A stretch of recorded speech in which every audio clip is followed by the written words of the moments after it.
su visuomenė. Tu kokią darbą duotumės iš visuomenės specialistų?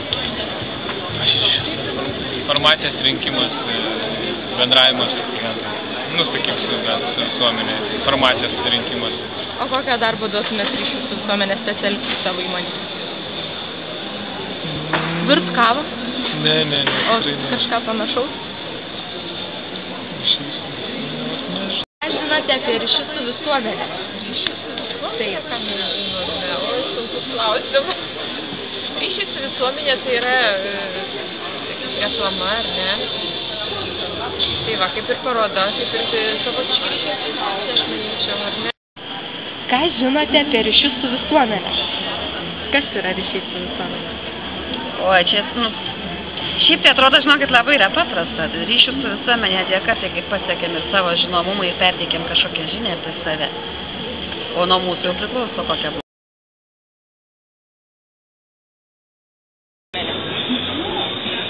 Jūs turit meni policijos ar aplamai? Policijos.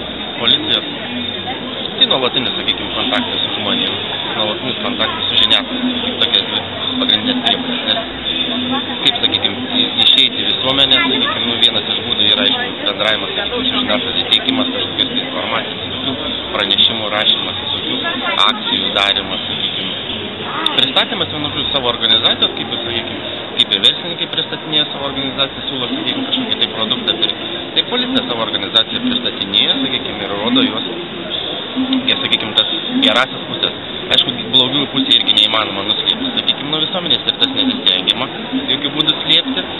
Sakykime, tokie, sakykime, bendravimai yra toks specialus skyrius, sakykime, viešųjų ryšių poskyris, sakykime, kaip ir kitose organizacijose. Jis gali vadintis ryšių su visuomenė poskyris, komunikacijos poskyris, bet iš esmės tai yra tas pats.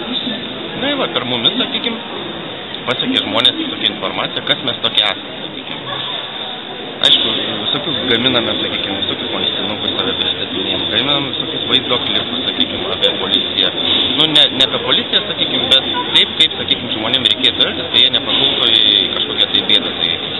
Apie saugų eismą, apie kaip kurti saugią aplinką aplink save, kaip saugiai gyventi gyvenamuosiuose namuose, sakykime, butuose, kaip elgtis gatvėje, kaip nepapulti ten kokiem tai plėšikam, sakykime, į rankas, kaip apsiginti mokosi. Žodžiu, tokie, kaip sakyti, įvairiausi patarimai, kurie mes manom, kad yra visuomeniai labai naudingi. Taigi ryšių su visuomenės specialistai policijoje darbo tikrai atsirado? Visada yra, jo. Čia, kaip sakyti, nesibaigiantis darbas yra iš tikrųjų. Tai darbas yra kūrybinis, sakykime.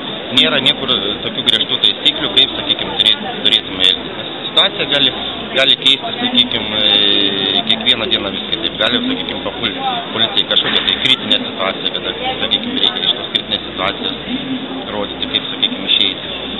Žodžiu, ir tai priklauso, sakykime, kaip tu kursi, kaip tu sugebėsi tą policiją pateikti, kaip jos įvaizdį kursi, sakykime.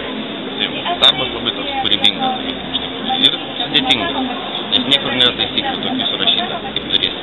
Jeigu jos yra, sakykime, bet jas neįmanoma praktikoje tai padaryti, sakykime, kaip, sakykime, kažkokia tai knygai parašyti. Aš dar norėtume paprašyti, gal galit linkėjimą Šiaulių universitetui pasakyti? Tai mes tik galim padėkoti, sakykime, mes labai tampriai su universitetu bendradarbiaujam. Mums, taip sakyti, labai patinka ateinantys studentai atlikti praktiką, kurie ateina, sakykime, atlikti praktiką. Tik jie mums daug padeda, mes tikimės, kad padedam ir mes, sakykime, kaip organizacija. Mūsų santykiai labai yra glaudūs ir tai jau tęsiasi tikrai nebe 10, o netgi daugiau. Bendravimas labai toks akivaizdus ir geras. Ačiū Jums už tai.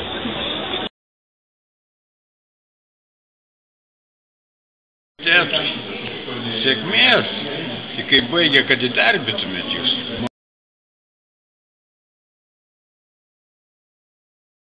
Tai noriu pasakyti, kad Šiaulių miestas be Šiaulių universiteto, tai miestas be ateities. Ir aš džiaugiuosi, kad jis yra ir aš norėčiau palinkėti jam tapti stipresnių regioninių universitetų, atitinkančių visus reikalavimus, visus miestiečių norus. Sėkmės universitetui ir tikimės glaudesnio ir geresnio bendradarbiavimo su miestu.